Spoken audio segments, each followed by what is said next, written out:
واجه الموت أكتر من مرة. عمر مكرم زعيم مصر وقف ضد الاحتلال الفرنسي والإنجليزي، وكان رئيس نقابة الأشراف في مصر. السلام عليكم، ازيكم معلمين؟ معاكم المعلم دومة، أكبر واحد في مصر وأكبر واحد في مصر سينا. زي ما انتوا عارفين يا جدعان، عايش من 700 قبل الميلاد. النهارده باجي احكي لكم على الزعيم المصري عمر مكرم. الشخص يا جدعان، مش الشارع ولا بتاع الجيلاتي، ده مش جاي نهزر. ايه حكايته بقى حبيب قلب المعلم؟ اسمه عمر مكرم ابن حسين الأسيوطي. اتولد سنة 1750 في محافظة أسيوط. ساعتها كان مولود في عيلة متوسطة الحال، بس العيلة كانوا عاوزين يعلموا ابنهم. للناس اللي مش عارفة قيمة التعليم في الوقت ده يا جدعان، التعليم ساعتها كان مقتصر على الناس الأغنياء بس. أما الناس الفقراء والناس متوسطة الحال كانوا ما بيهتموش بالتعليم، أو لازم بقول لك كان الجهل منتشر. أخيرا كانوا بيودوا العيال الكتاب عشان يفكوا الخط كده ولا يعرفوا يقروا. فعلا الواد اول ما شد حيله راحوا باعتينه فين؟ راحوا باعتينه القاهره عشان يتعلم في الازهر. الازهر بقى سيته كان كبير يا جدعان وسط العالم، الناس كلها كانت بتجيله من كل حته عشان تتعلم فيه. الواد اول ما دخل يا جدعان ركز في التعليم على طول. ما مشاش يمين ولا شمال، فضل يركز في التعليم يا جدعان لحد ما اتخرج من الازهر واشتغل في الازهر برضه. الواد كان متفوق. المهم الواد اول ما اشتغل يا جدعان سيته بدأ يكبر وسط المشايخ وسط الناس. الواد كان عنده حس قيادي وكلمته كانت مسموعة، وبدأ سيته يكبر يكبر يا جدعان لحد سنة 1793. ساعتها راح ماسك نقابة الأشراف في مصر. في الفترة دي يا جدعان مين بقى اللي كان بيحكم مصر؟ كان المماليك. والمماليك ساعتها كانوا عمالين يفرضوا ضرائب على الشعب كتير، وكانوا عمالين يظلموا الشعب والكلام ده كله. فالشعب ما استحملش، قرر هو يروح يشتكي للمشايخ سنة 1795. راح اشتكى لنقابة الأشراف وعمر مكرم. فعمر مكرم اتضايق من الكلام ده كله. فقال لك انا اعمل راح موجه على طول امراء المماليك. وكانوا مين اللي ماسكين ساعتها مصر الامراء؟ كان ابراهيم بيك ومراد بيك. فعمر مكرم قعد معاهم وقال لهم اللي لازم تحكموا بحق ربنا والكلام ده كله وتفككم من الظلم. بس هم ما جاتش معاهم الكلام ده سكه، وفضلت المناوشات ما بين عمر مكرم وامراء المماليك لحد سنه 1798. ساعتها المناوشات ما خلصتش، لا ده الفرنسيين كانوا جايين يحتلوا مصر كلها. لازم بقول لك ما كانش هيبقى في امراء بقى ولا شيوخ ولا الكلام ده كله. فساعتها مشوا بمبدأ بقى انا واخويا على ابن عمي وانا ابن عمي على الغريب. فراحوا سايبين مشاكلهم الجانبيه كده وعمر مكرم بدأ يحس الناس عشان تقف مع الجيش النظامي. الجيش النظامي ده كان جدعان جيش المماليك في الوقت ده. وفعلا فضل يحس فيهم يا جدعان عشان يقف ضد الاحتلال. والاحتلال ساعتها كان اخد اسكندريه ودخل خلاص على على القاهره. ساعتها راح الشعب والجيش راحوا واقفين مع بعض عشان يواجهوا الاحتلال بقى. خلاص بقى هيصوتوا الاحتلال الفرنسي، بس لا ولا اي حاجه حصلت. والاحتلال الفرنسي دخل القاهره عادي وقتل الناس والكلام ده كله. بس الاحتلال اول ما دخل يا جدعان بدأ يدور على الناس اللي كلمتهم مسموعه مع الناس والكلام ده كله. فمين اول واحد ولا اكتر واحد كلمته مسموعه؟ هو عمر مكرم يا جدعان. فراح عرض عليه اللي هو يمسك الديوان بتاع مصر. بس عمر مكرم رفض ساعتها. ما لو كان وافق يا جدعان كان هيبقى هو كده لكنه وافق على حكمهم. وقرر ساعتها ان هو يهرب من مصر خالص. راح طالع على العريش، قعد فيها 4 شهور. وبعد العريش راح طالع على مدينة يافا في فلسطين، قعد فيها برضو بتاع 6 شهور. لحد كده يا جدعان ما نابليون قرر ان هو يسيب مصر لكليبر ويرجع تاني على فرنسا. بس قبل ما يرجع على فرنسا قال لك اخد فلسطين في السكه. ما كان بيحتل اي حاجه. فراح داخل على مدينه هي مدينه يافا اللي قاعد فيها عمر مكرم. تحس ان نابليون كان مستقصده، اي حته بيبقى فيها عمر مكرم كان بيحتلها. وفعلا نابليون قدر يخش يافا وقتل فيها بتاع 6000 واحد يا جدعان. وساعتها كان في مصريين كتير في يافا. قرر نابليون ان هم يرجعهم تاني مصر، كان من ضمنهم طبعا مين؟ عمر مكرم. المهم عمر مكرم اول ما نزل مصر ما كانش عاوز يخلي العين موجوده عليه من الفرنسيين والكلام ده كله. فقال لهم اللي هو هيعتزل كل حاجه وهيعتكف في بيته يقرا قران بس. بس في الحقيقه هو كان بيقعد يجمع المشايخ ويجمع القيادات بتاعه الشعب والكلام ده كله عشان يقفوا ضد الاحتلال الفرنسي. لازم بقول لك. وفعلا راحوا عاملين ثوره القاهره الثانيه سنه 1800. وقفوا ساعتها ضد الاحتلال الفرنسي بقى عشان يواجهوهم ويمشي. بس ولا اي حاجه حصلت. الاحتلال الفرنسي راح ماسكهم كلهم وبوظت الحكايه دي كلها. لازم بقولك بس ساعتها قرر الفرنسيين ان هم يحكموا على عمر مكرم. صدروا امواله وقالوا لك نجيبه نحكم عليه. بس هو كان عارف ولا كان حاسس الكلام ده كله، فهرب قبل ما الفرنسيين تمسكه. المهم فضل قاعد بره مصر لحد سنه 1801. اشمعنى 1801؟ عشان كان الفرنسيين ماشوا خلاص بقى ومش هيفضل يواجه عمره كله بفرنسيين بقى جدعان. لا الفرنسيين كانوا ماشوا فقال لك انا ارجع وطني تاني. وفعلا اول ما رجع جدعان راح المشايخ معينينه تاني رئيس نقابه الاشراف. ما بقول لكم صيته كان كبير يا جدعان، كان كلمته مسموعه قوي عمر مكرم.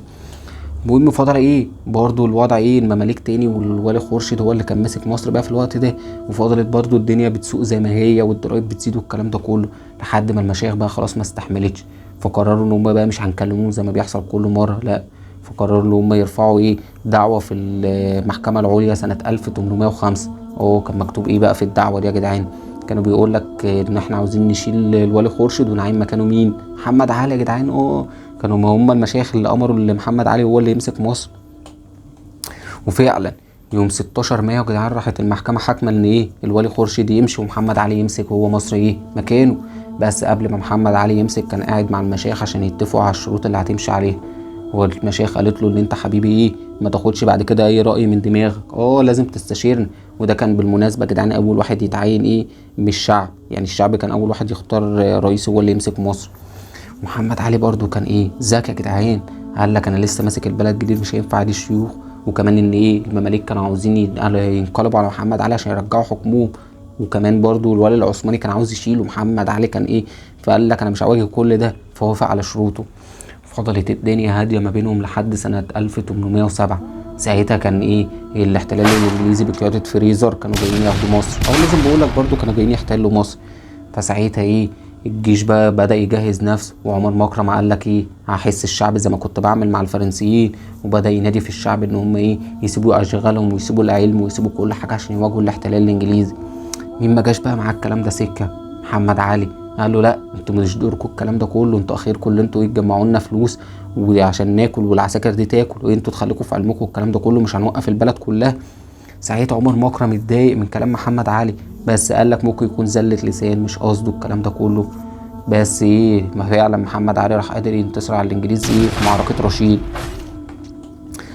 المهم ايه محمد علي ايه بعد ما المعركة خلصت والكلام ده كله حس ان ايه نفوذه بدأ يكبر، واللي زادت 60 بله بقى ايه اللي حصل يا جدعان؟ ان الفيضان قل ايه سنة 1808. زي ما بقول لك الفيضان قل، فما كانش هيبقى فيه زراعة كتير، ومصر كانت لسه خارجة من حرب، والحرب برضو بيبقى ليها اثار سلبية اللي بيبقى اتصرف عليهم كتير. فمحمد علي قرر ايه يفرض ضرايب على الشعب. زي ما بقول لك مين ما جاش مع الكلام سكه الشعب، فقرر يروح يشتكي ايه للمشايخ. فالمشايخ راحوا متجمعين كده بقيادة عمر مكرم والناس، وراح رايحين محمد علي. راحوا لمحمد علي في فيلا يقولوا له إيه شيل الضرايب وبلاش تعامل الناس وحش. فمحمد علي اتضايق قوي منهم، قال لهم بدل ما تكلموني تروحوا ايه تصلوا صلاة استقصاء عشان الشتاء ينزل والخير يرجع مصر. صلاة الاستقصاء دي يا جدعان إيه البلاد اللي ما بيبقاش فيها خير بتصليها لربنا عشان ربنا يرجع لك الخير تاني البلد. وقال لهم مش كفايه كمان، محمد علي قال لهم ان هو مش كفايه اللي انا مش شايل من عليكم الضرايب وانتوا بتاخدوها في الفلاحين، انتوا فاكرين ان انا مش عارف؟ لازم بقول لك ما هم كانوا ايه في بعض المشايخ كانوا بياخدوا ضرايب من الفلاحين كده ايه بغض النظر اللي محمد علي كان شايل من عليهم الضرايب، بس محمد علي كان ذكي وكان كاتب كل ده. فالشيوخ برضو ايه جلت منه برضو خافت منه كده، راحوا عملوا صلاه الاستقصاء وقال لك ماشي مفيش مشكله والكلام ده كله. محمد علي بدأ نفوذه يكبر واحدة واحدة، وبدأ يحس ان اثر على المشايخ، ساعتها خافوا منه. فقرر سنة 1809 ان هو يعمل ضرايب تاني، بس المرة دي عمل ضرايب على البلد كلها حتى المشايخ ذات نفسهم. لازم بقول حتى اراضي الازهر عمل عليها ضرايب كل حاجة بقى. ساعتها المشايخ قال لك لا ده كده جه علينا احنا كمان، فراحوا مجتمعين كلهم ان هم يقفوا ضد محمد علي، وكتبوا ساعتها عريضة كبيرة ان هو لازم يرجع عن قراراته دي كلها، يا اما نشيله زي ما نشيله زي ما شيلنا اللي قبلك لازم بقول لك ونجيب حد مكانك. ساعتها عمر مكرم اتضايق لا لا مؤاخذه يا جدعان عمر مكرم ساعتها محمد علي ساعتها محمد علي اتضايق من الكلام ده كله، بس حس بقلق، فراح بعت السكرتير بتاعه عشان يتكلم مع الشيوخ وعمر مكرم. فالسكرتير اول ما راح عشان يتكلم معاهم الشيوخ ساعتها ما استحملتش وما قبلتش كلامه، قالت له لا روح هو لازم ينفذ طلباتنا.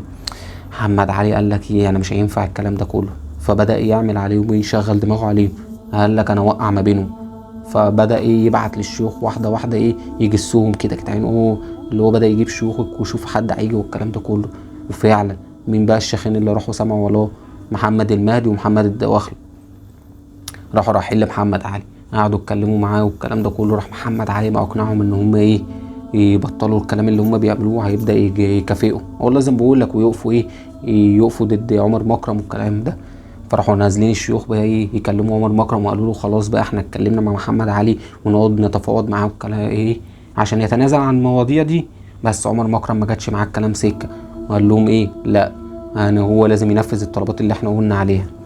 ساعتها عمر ساعتها لا مؤاخذه برضه يا جدعان، ساعتها مين؟ محمد علي قال لك ايه، انا كده مش هينفع اعمل معاه اي حاجه برضه، الواد ايه ممكن يقلب عليها الشعب. ساعتها ما كانش هينفع يقتله ولا يسجنه يا جدعان، لا ما كانش ينفع يتبع معاه الاسلوب ده برضه. بقول لكم عمر مكرم كان تقيل.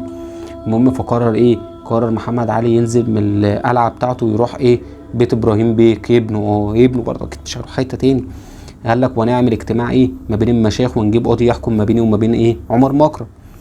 بس وراح باعت لي ايه، باعت لعمر مكرم ورقه كده اللي هو ايه يجي يحضر الاجتماع ده. بس عمر مكرم قرر اللي هو ايه ما يروحش. محمد علي فضل مستنيه وعمر مكرم ايه ما راحش. بس بقى ايه محمد علي راح مستغل الموقف ده، وراح قايل للمشايخ ان هو ايه هو كان بيقعد يحرض الناس، وهو كان واقف مع المماليك وبيجهز فلوس وبياخد فلوس الناس والكلام ده كله. فقرر ان هو ايه يعزله. فراح عزله على طنطا يا جدعان. هو لازم بقول قرر يعزله على طنطا سنة 1809. بس راح لامم حاجته وعمر مكرم والكلام ده كله ايه وراح طالع على طنطا. فضل قاعد فيها 4 سنين بحاله. بعد كده راح قال لك ايه همشي من طنطا وادي ايه دمياط. والله لازم بقول لك. بس وايه وفي الفتره دي كان عمر مكرم ساعتها عاوز يروح مثلا اسيوط ولا حته تاني، بس محمد علي مرضوش. قال له لا انت مش هتروح في اي حته فيها اهلك ايه اهلك او فيها ناس كتير عشان تقعد ايه تحرضهم عليا، انا بعيدك في حته تانية. فضل فضل عمر مكرم يا جدعان في المنفى لحد سنه 1818 1818 يا حبيب قلب المعلم. لحد ما قرر ان هو ايه عاوز يعمل حج وعمره والكلام ده كله. فراح باعت ابنه يا جدعان لمين لمحمد علي عشان ايه يقول له يسيبه ايه يروح يعمل حج ويسافر ويرجع تاني القاهره. محمد علي في الوقت ده يا جدعان خلاص بقى كانت نفوذه سيطر على مصر كلها، وكان لسه قاتل المماليك من شويه، وكان سيطر على البلد كلها. فقال لك مفيش مشكله ايه يرجع القاهره عادي كمان ايه يروح يعمل حج ويرجع القاهره كمان عادي. فعلا ايه راح عمر مكرم راح راجع القاهره. قال لك ايه لغايه ما اروح الحج، وراح حج وراح راجع تاني ايه قاعد في القاهره يا جدعان. بس ساعتها بقى كان السن ايه اثر عليه وبدا كبر وما بقاش كلمته شبه الاول. والله لازم بقول. فكان قاعد ملوش دعوه بدنيته ملوش دعوه بالدنيا كلها يا جدعان، في البيت بتاعه بيقرا قران وايه وملوش دعوه باي حاجه. لحد سنة 1822 ساعتها المصريين قرروا ان هم ايه يقفوا ضد محمد علي. والله لازم بقول لك. فمحمد علي اتضايق فقال لك اخد مين بالرجلين عمر مكرم. والله لازم بقول لك مع ان الراجل ملوش ذنب، الراجل خلاص كان في السبعينات في اخر ايام عمره. فقال لك لا هو السبب وايه هنفيه تاني. وفعلا قرر ينفيه. بس عمر مكرم ايه ما لحقش يا جدعان. والله لازم بقول لك اول ما وصل تاني المنفى ايه اللي هو دمياط او دمياط اول ما وصل تاني المنفى ايه مات على طول. والله لازم بقول لك. ساعتها قصة الزعيم عمر مكرم خلصت يا جدعان، وسيته فضل موجود في الناس، وزي ما انتوا عارفين يا حبيب قلب المعلم اتسمى ايه باسمه شوارع وحتت كتير. بس بقى حبيب قلب المعلم متنساش بقى تعملوا لنا ايه لايك وشير سبسكرايب، تكتبوا لنا في الكومنتات لو عاوزين حد معاه. يلا السلام عليكم.